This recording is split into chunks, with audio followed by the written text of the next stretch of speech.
আসসালামু আলাইকুম। আমরা উত্তরণ স্টাডি কেয়ারের পক্ষ থেকে অধ্যায়ভিত্তিক সাজেশন এবং বোর্ড প্রশ্ন সলিউশন করতেছিলাম। আমরা গত ক্লাসে তোমাদের জীববিজ্ঞানের জীবন পাঠ যে অধ্যায় ছিল তার একটা সৃজনশীল আমরা আলোচনা করছিলাম, এবং এই অধ্যায়ের আরেকটা টাইপের সৃজনশীল হয় সেটা আমরা বলছিলাম যে নেক্সট ক্লাসে আলোচনা করব। তো আমরা দেখি যে আর কি টাইপের সৃজনশীল হতে পারে জীবন পাঠ থেকে। সেটা আমরা দেখো সৃজনশীল একটা লেখা হয়েছে। লেখা আছে যে এক্স এক্স হচ্ছে শ্রেণীবিন্যাস, ওয়াই দ্বিপদ নামকরণ। তোমরা যারা এই অধ্যায় পড়ছো তোমরা অবশ্যই জানো যে শ্রেণীবিন্যাস কি জিনিস, দ্বিপদ নামকরণ কি জিনিস। আমরা জাস্ট একটু সলভ করবো যে কি কি লিখতে হবে বা কিভাবে। ওকে, তাহলে গ নম্বরে আমাদের কি বলা আছে? বলা আছে যে এক্স এর বিভিন্ন ধাপ এবং গুরুত্ব বর্ণনা করো। তার মানে কি শ্রেণীবিন্যাসের ধাপ তোমাকে দুইটা প্রশ্ন বলছে, কিন্তু শ্রেণীবিন্যাসের ধাপ বলছে আর গুরুত্ব বর্ণনা করতে বলছে। ঠিক আছে, গুরুত্ব সম্ভবত তোমাদের বই নাই, আমি লিখে দিচ্ছি তোমাদের এটা। আর ধাপটা তোমাদের বইয়ে আছে, তারপর আমরা লিখি যে কিভাবে লিখবো আমরা। আর দেখো ঘ নাম্বার কি বলছে, একটি উদাহরণের ওয়াই এর বিভিন্ন নীতি বর্ণনা করো। ওকে, তাহলে আমরা ওয়াই এর নীতি বলতে কি তোমাদের দ্বিপদ নামকরণের যে নিয়ম কানুনগুলো ছিল সেগুলো তোমার এখানে ঘতে বর্ণনা করতে হবে। ঠিক আছে, তাহলে আমরা গ আর ঘ সলভ করি। দেখো আমরা যদি গতে যাই, তাহলে এক্স কি দেওয়া ছিল? শ্রেণীবিন্যাস। তো আমরা একটু আরো ডিটেলসে লিখবো। উদ্দীপকে এক্স শ্রেণীবিন্যাস, নিচে শ্রেণীবিন্যাসের ধাপ দেওয়া হলো। তাহলে শ্রেণীবিন্যাসের ধাপ কি কি আমরা লিখবো? শ্রেণী বিন্যাসের ধাপ 7টা ধাপ ছিল: জগৎ, পর্ব, শ্রেণী, বর্গ, গোত্র, গণ, প্রজাতি। এই 7টা ধাপ তোমাদের প্রথম প্রশ্নের উত্তর। ঠিক আছে, যে এক্স এর বিভিন্ন ধাপ। ওকে, তাহলে আমরা ধাপ লিখে ফেলছি যে 7টা ধাপ। এভাবেই একটু ক্রস করে লিখো। হ্যাঁ, বই এমনি ক্রস করে লেখা থাকে। তাহলে জগৎ, পর্ব, শ্রেণী, বর্গ, গোত্র, গণ, প্রজাতি লিখছি আমরা। এখন পরের অংশ দেখো, গুরুত্ব ব্যাখ্যা করো। এখন লিখবো যে এখন নিচে শ্রেণীবিন্যাসের গুরুত্ব বর্ণনা করা হলো।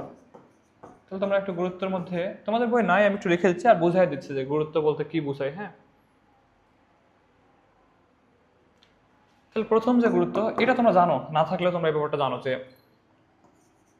খুব কম সময়ে এবং অল্প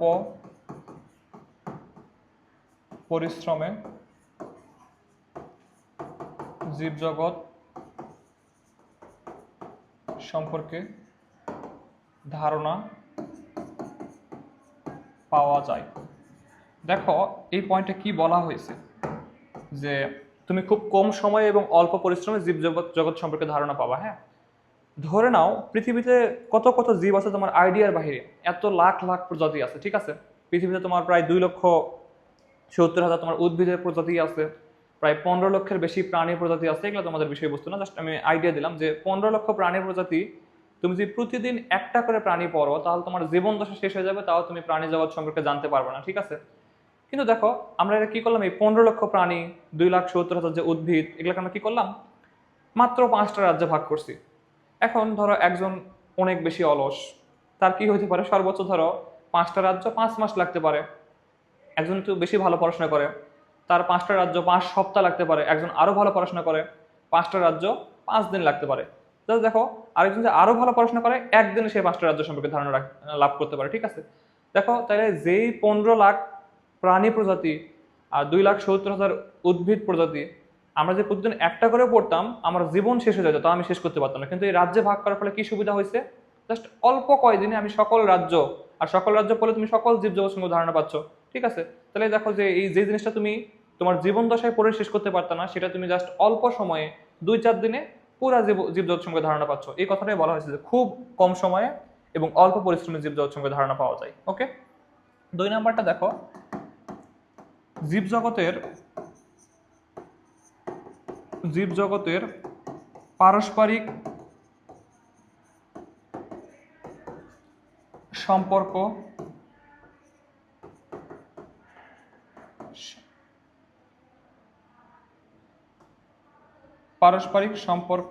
সম্পর্কে জানা যায়। এই ব্যাপারটা কেমন, দেখো তুমি ভালো করে জানো যে আমি মানুষের উদাহরণটা দিই, মানুষ খাবারের জন্য কার উপর ডিপেন্ড করে? একটা উদ্ভিদের উপর ডিপেন্ড করে। উদ্ভিদ সালোকসংশ্লেষ প্রক্রিয়ায় নিজের খাবার নিজে তৈরি করে, আবার উদ্ভিদ তার শরীরে যে খাবারটা সঞ্চয় করে রাখে সেটা মানুষ খায়। ইভেন আবার ধরো একটা প্রাণী আরেকটা প্রাণীকে খেয়ে বসবাস করে বা জীবন ধারণ করে। তাহলে দেখো একজনের সাথে আরেকজনের বেঁচে থাকার জন্য একটা সম্পর্ক ডিপেন্ড করে। এই সম্পর্কটা তুমি কিভাবে জানতে পারবা? শ্রেণীবিন্যাস দিয়ে জানতে পারবা। ওকে, তারপর দেখো 3 নাম্বার যে পয়েন্ট, জীবজগতের বিবর্তন সম্পর্কে ধারণা লাভ করবা। জীবজগতের বিবর্তন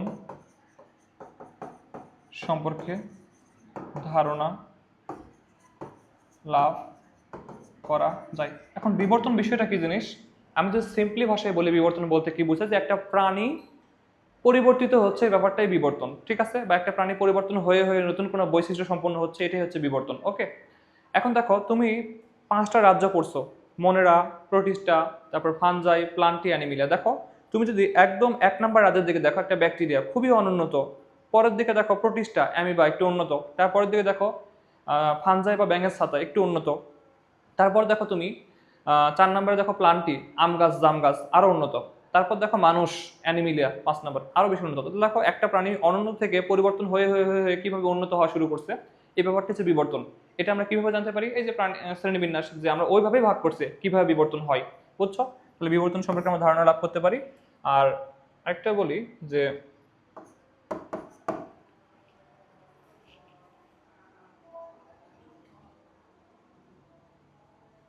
নতুন প্রজাতি শনাক্ত করতে পারবা। নতুন প্রজাতি শনাক্তকরণে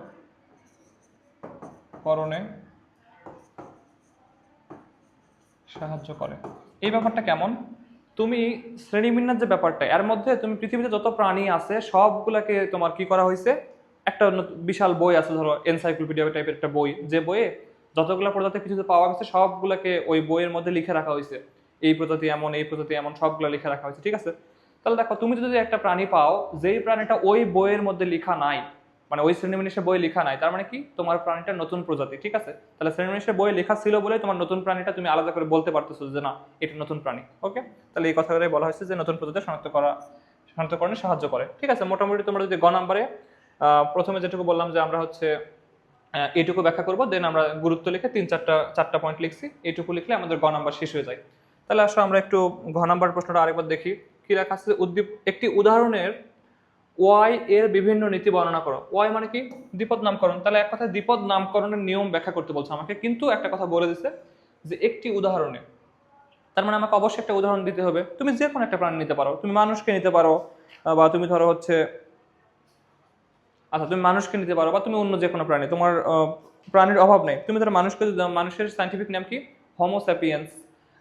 আর তুমি ধান, আম, কাঁঠাল, যে কোনো কিছুর একটা সাইন্টিফিক নাম নিয়ে ব্যাখ্যা করতে বলছে, এইটাই আর কি। তাহলে আমরা একটু নিয়মগুলো একে একে দেখবো যে কি কি নিয়ম, আর প্রত্যেক ধাপে আমরা একটা করে উদাহরণ দেবো, কারণ উদাহরণ চাইছে, ঠিক আছে? তাহলে আমরা গ নম্বরে আসি। তাহলে প্রথমে লিখবা যে নিচে দ্বিপদ নামকরণের নীতি উদাহরণ সহ ব্যাখ্যা করা হলো।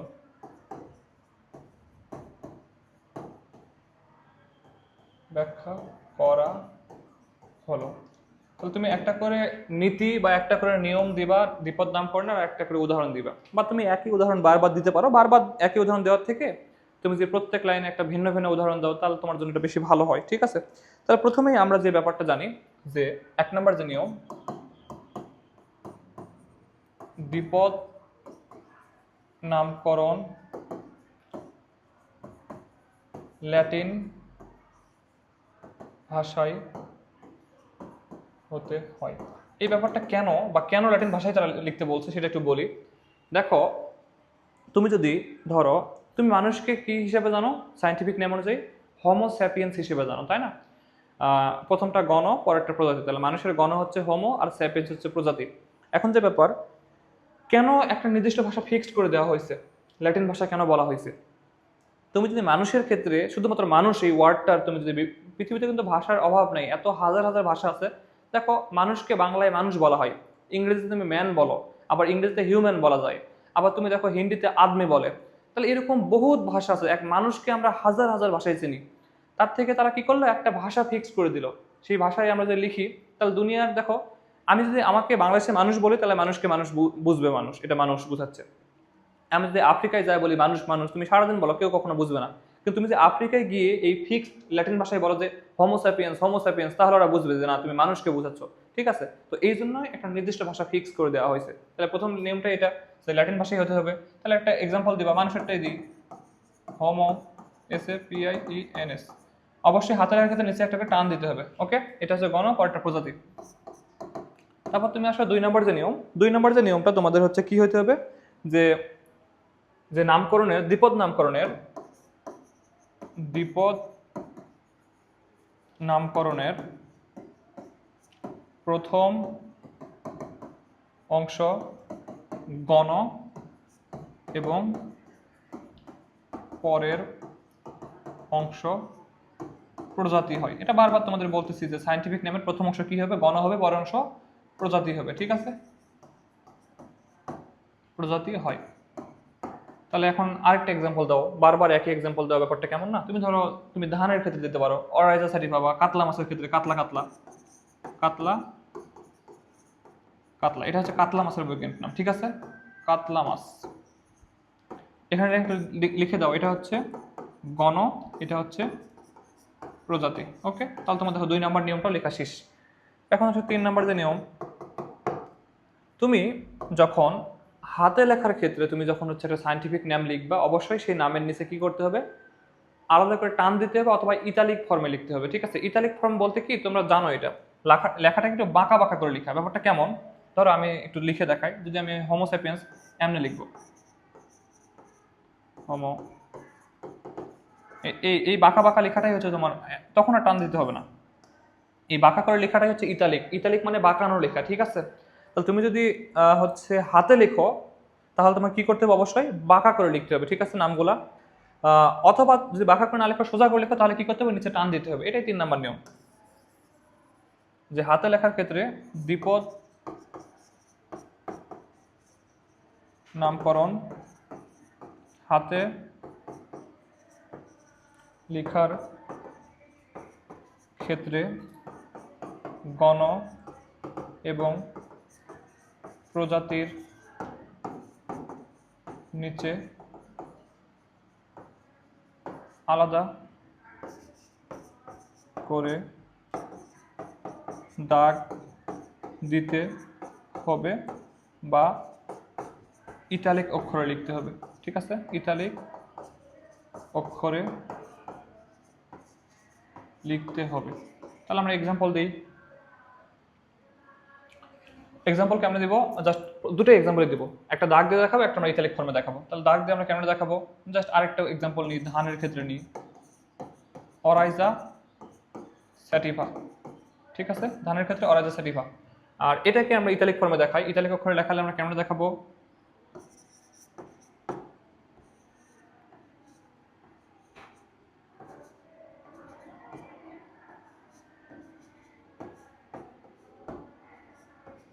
এরকম ব্যাপার। ঠিক আছে, জাস্ট তুমি 3 নম্বর নিয়মটা তুমি কি করলা, এক্সাম্পল সহ দেখাই দিলা। এখন আসলে 4 নম্বরের নিয়ম।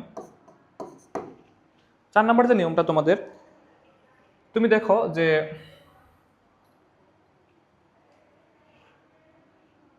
যে কোনো সায়েন্টিফিক নেমের ক্ষেত্রে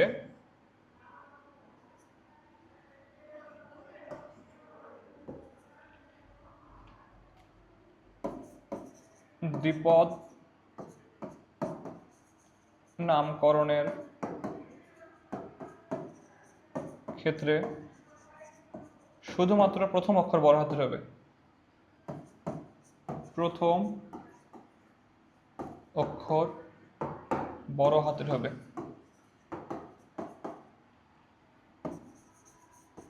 বাকিগুলো ছোট হাতের অক্ষরে হবে।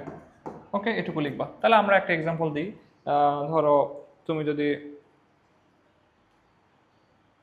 আচ্ছা, একটু তোমাদের হচ্ছে কাতলা কাতলা একটু ভুল হয়ে গেছে এখানে বানানটা, এটা হচ্ছে তোমার সি হবে, সি। আচ্ছা, তাহলে দেখো আমরা যে কোনো একটা সাইন্টিফিক নেম দিব যেখানে প্রথম অক্ষরটা বড় হাতের রাখবো, বাকি সবগুলোই ছোট হাতের রাখবো। তাহলে পেঁয়াজেরটা লিখি যদি,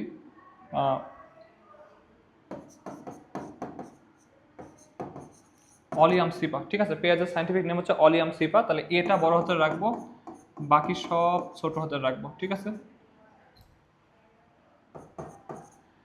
এখন তুমি যে এখানে শুধু একটা নিয়ম দেখাবো ব্যাপারটা এমন না, তোমার এখানে বড় হাতের বলা হয়েছে, বাকি নিয়মগুলোকে অগ্রাহ্য করা যাবে না, তোমার এখানে টান দিয়ে দেখাইতে হবে, ঠিক আছে। তুমি যে কটা সাইন্টিফিক নেম লিখবা, হয় তোমাকে ইতালিকে দেখাইতে হবে, না নিচে টান দিয়ে দেখাইতে হবে। তাহলে আমরা 4 নম্বর নিয়ম লিখছি।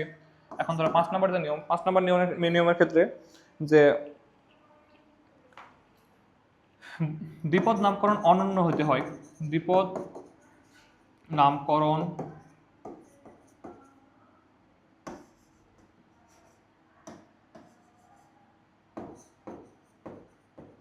অনন্য হতে হয়। এখন অনন্য বলতে কি বোঝায়, যে দুনিয়াতে একটা প্রাণীর দ্বিপদ নামকরণ একটাই থাকবে। হ্যাঁ, তুমি ধরো আসে বলতেছো যে মানুষের নাম হোমোস্যাপিয়েন্স, আরেকজন এসে একটা হরিণকে নিয়ে এসে বলতেছে কি হরিণের নাম হোমোস্যাপিয়েন্স। কখনোই এমন হবে না। যদি একজন কোনো কিছুর একটা সাইন্টিফিক নেম দেয়, ওই সাইন্টিফিক নেম অন্য কারোর জন্য ব্যবহার করা যাবে না, এই ব্যাপারটাকে অনন্য বলা হয়। মানে একটা সাইন্টিফিক নেম একটা প্রাণীর জন্যই থাকবে, ঠিক আছে। মানে মানুষের হোমোস্যাপিয়েন্স মানে মানুষেরই হোমোস্যাপিয়েন্স, অন্য তুমি কোনো প্রাণীর ক্ষেত্রে হোমোস্যাপিয়েন্সটা ইউজ করতে পারবে না, বুঝছো কথা। তাহলে এটা হচ্ছে তোমার অনন্য হইতে হয়, এই কথা লিখছো তুমি। আহ, ধরো একটা রুই মাছের ক্ষেত্রে আমরা দিই রুই মাছ,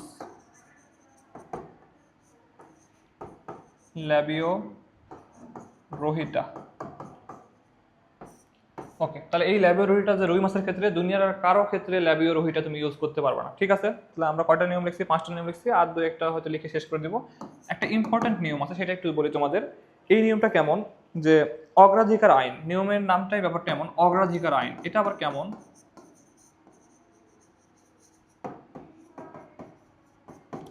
আমি একটু নিয়মটা বুঝাই, তোমরা তো নিয়মটাকে বুঝাই দিই তারপর লিখবো। হ্যাঁ, নিয়মটা কেমন, যদি তুমি অগ্রাধিকার আইনের কথা বলো, ধরো দুইজন বিজ্ঞানী, হ্যাঁ দুইজন বিজ্ঞানী, ধরো মানুষের, যেটা মানুষ দিয়ে বুঝাই, মানুষের ক্ষেত্রে কি বলছি, হোমো স্যাপিয়েন্স বলছি, মানুষের সাইন্টিফিক নেম, ঠিক আছে, হোমো এসে।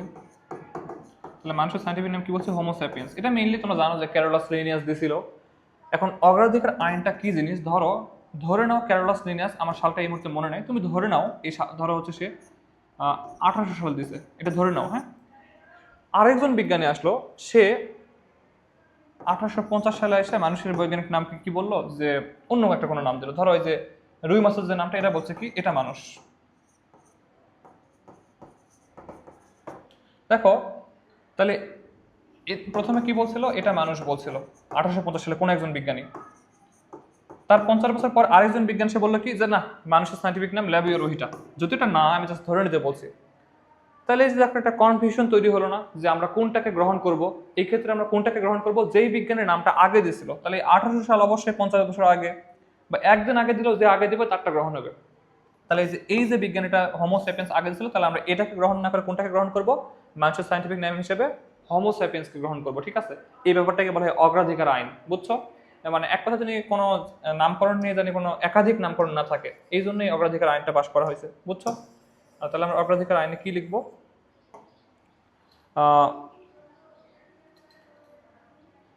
যদি একই প্রাণীর একাধিক নামকরণ একাধিক বিজ্ঞানী দিয়ে থাকে, তাহলে অগ্রাধিকার নিয়ম অনুসারে যে বিজ্ঞানী আগে নামকরণ করবে, তার নামটি গৃহীত হবে, ঠিক আছে। এটাই হচ্ছে অগ্রাধিকার নিয়ম। ওকে, মোটামুটি তোমরা 6টা লিখে ফেলছো, আর যদি চাও 2-1টা দিতে পারো। তবে না দিলেও চলে, মোটামুটি তোমরা এই 6টা লিখো, লিখে জাস্ট হচ্ছে শেষ করে দিলেই হয়ে যাবে। আর তোমরা দেখো অলরেডি তোমরা প্রত্যেকটাতে একটা করে এক্সাম্পল দিছো, জাস্ট 6টা এক্সাম্পলে তোমরা ইজিলি 3 মার্ক পাও। হ্যাঁ, আর তারপর নিয়ম লিখছো, সবকিছু লিখছো, এইটুকু লিখলেই তোমাদের শেষ। আশা করি তোমাদের এই অধ্যায়ের যেটুকু সৃজনশীল আমরা 2টা ক্লাসের মাধ্যমে সকল টাইপের সৃজনশীল সলভ করে দিচ্ছি, এটুকু করলেই এনাফ।